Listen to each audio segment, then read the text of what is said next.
What's up, y'all? This is Tag Tuesday coming up, and I am going to get into the reading habits tag. That's coming up next.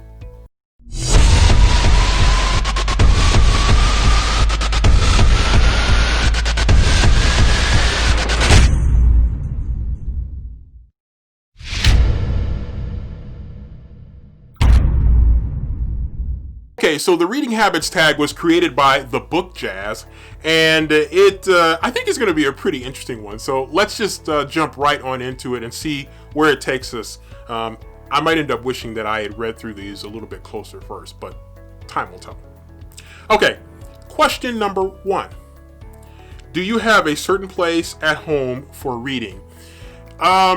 I read a couple different places. One is I have a couch in my living room that I typically read on during the day, and the other times that I read are in the weekends.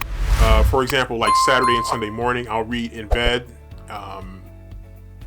or at night, say on Friday night or Saturday night, I'll typically read in bed, or not even just on the weekends, but most nights I'll typically read in bed before I go to bed. So the couch, I would say during the day, and in bed at night. That's probably typical for a lot of people.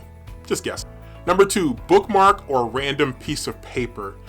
Both, actually. I do have some dedicated bookmarks. Book of the Month, of course, does give you some bookmarks, and then I have some other, actually legit bookmarks. But also, if something's handy, then I'll do that. Like, I cover sports as a reporter. I do radio, so I have press passes or sometimes that I'll just slip in there, and that'll be like my bookmark. And then there's other little pieces of paper that you'll pick up that you can use as a bookmark if you start your book, but you just realize that you don't have a handy, legit bookmark. But in reality, does it really matter? Not really. Question number 3 is basically, do you have to stop at the end of a chapter, or can you stop at maybe a more random place somewhere in the middle of a chapter? And yeah, I can stop anywhere, really. But typically, I like to endure to the end of a chapter, which can be good and bad, because sometimes you have to break for a reason that's very specific, and you just got to stop where you stop. But generally speaking, I like to break at the end of a chapter, just in case I forget something that was going on in that chapter, especially if chapters are used a certain way, the way maybe they're supposed to be used, and it's just easier and better to break at a chapter if at all possible. Do you eat or drink while you're reading is question number 4. And yes, I almost always have something to drink. I usually don't eat, pretty much. Now that I'm thinking about it, it's an interesting question. I've never really asked myself that question before. I almost always have something to drink nearby, whether it's water or unsweetened tea or something, the two things that I probably drink the most. I usually have one of those at least handy. So yeah, almost always have something to drink. Number 5 is a cool question. Multitasking, music or TV while reading? Actually, for me, it's TV. I almost always love having TV or some kind of YouTube video playing in the background while I'm reading. I don't know why, I can't explain it, but it's just something that really actually helps me to read better. I turn it down slightly, but I also am picking up things that are being said in the background. So it can't be just anything random. It has to be something specific that I'm interested in. So make that make sense. I'm having trouble, but maybe some point I will make that make sense. Number 6. One book at a time or several at once? Very rarely is it one book at a time for me. It's almost always multiple books, even if one book is a physical book and or a Kindle book, and another book might be an audio book. For example, there's a lot of free books, a lot of free really good books on YouTube that you can be listening to as audiobooks. And so I'm almost always reading multiple books at the same time. Almost always. Reading at home or everywhere is question number 7. I'm pretty much anywhere. I mean, I've read on a plane, I've read when I'm a passenger in a car, I've read during lunch break in the office, I read at the library if I'm in the library. It doesn't matter, pretty much anywhere, but mostly I will read when I'm at home. Number 8, reading out loud or silently in your head. I'm always reading silently in my head, never read out loud. I didn't know that was really as much of a thing as apparently it must be based on this question. Question number 9.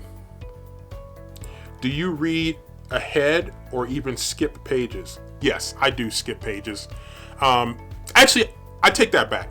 I don't skip pages very often, but I do skim pages a lot, especially when I can get a feel that there's something that's going on that if I skim it, I'm not really going to miss it. And so I have some strategies that I use that help me know when I can skim and what things to really look for while I'm skimming. But I very rarely, the only book that I think I really just skipped pages was probably The Ninth House. That's probably one that I skipped pages, but mostly I'll just skim pages. But some of them I skim so quickly that it's probably almost like skipping them. Question number 10. Breaking the spine or keeping it like new? Oh, that's a good question. I don't worry about quote unquote breaking the spine. There's some books that I don't like go out of my way to really just snap it open like that as if you're intending to break the spine.